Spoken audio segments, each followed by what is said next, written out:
Hi అండి, welcome back to our channel. ఈరోజు నేను చనా చాట్ అదేనండి శనగల ఫ్రై ఎలా చేయాలో చూద్దామండి. దానికి గాను ఒక కప్పడు శనగలను మనం రాత్రి నానబెట్టుకొని ఉంచుకోవాలండి. మార్నింగ్ వాటిని కడిగేసి శుభ్రంగా పెట్టుకోవాలి. తర్వాత 2 ఉల్లిగడ్డలను సన్నగా కోసుకొని పెట్టుకోవాలండి.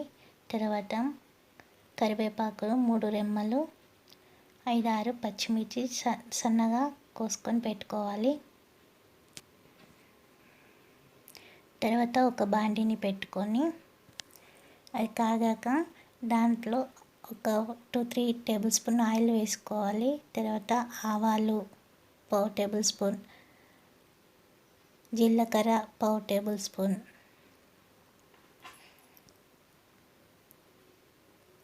కొన్ని ఎండుమిరపకాయలు కూడా వేసుకోవాలండి. అవి వేగాక అందులోకి ఉల్లిగడ్డ ముక్కలను కొన్ని వేసుకోవాలి. పచ్చిమిర్చి వేసుకోవాలండి. తర్వాత కరివేపాకు వేసుకోవాలి.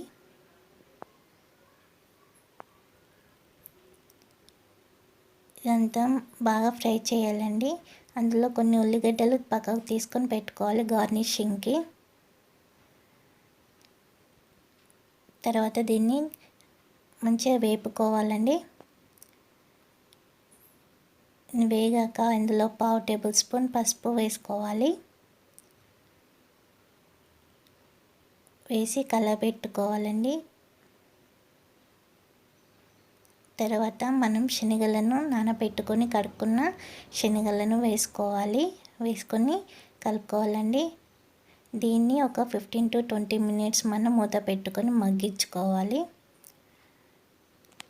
మగ్గించుకున్నాక 15 to 20 మినిట్స్ తర్వాత మనం ఒక చిన్న గింజను తీసుకొని అది టేస్ట్ ఎలా ఉందో, వేగిందా లేదా అనేది చూసుకోవాలండి. పచ్చివాసన పోయేదాకా మనం ఉంచుకోవాలి.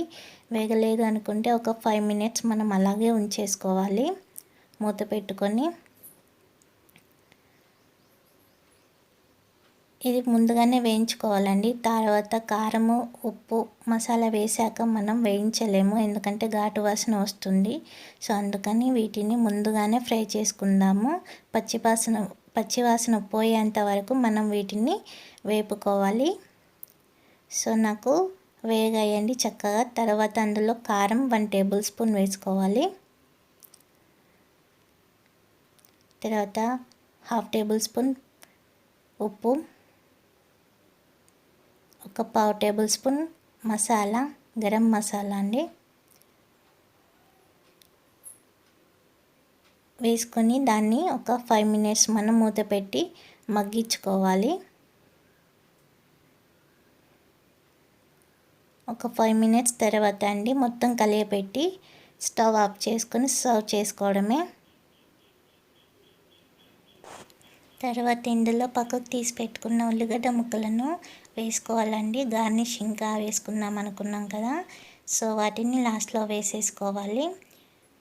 సో వాటిని ఒకసారి కలియపెట్టి మనం సర్వ్ చేసుకోవడమే. సో చూసారు కదండి ఎంత చక్కగా వచ్చాయో. మనం ఏంటంటే ఉడకబెట్టకుండా మనం వీటిని ఫ్రై చేసుకున్నామండి. సో మీకు ఈ వీడియో నచ్చింది అనుకుంటాను. నచ్చినట్లయితే నా యొక్క వీడియోని లైక్ చేయండి, షేర్ చేయండి. తప్పకుండా నా ఛానల్ని సబ్స్క్రైబ్ చేసుకోండి. పక్కనున్న బెల్ ఐకాన్ని ట్యాప్ చేయండి. థ్యాంక్ యూ అండి. Thank you for watching my video.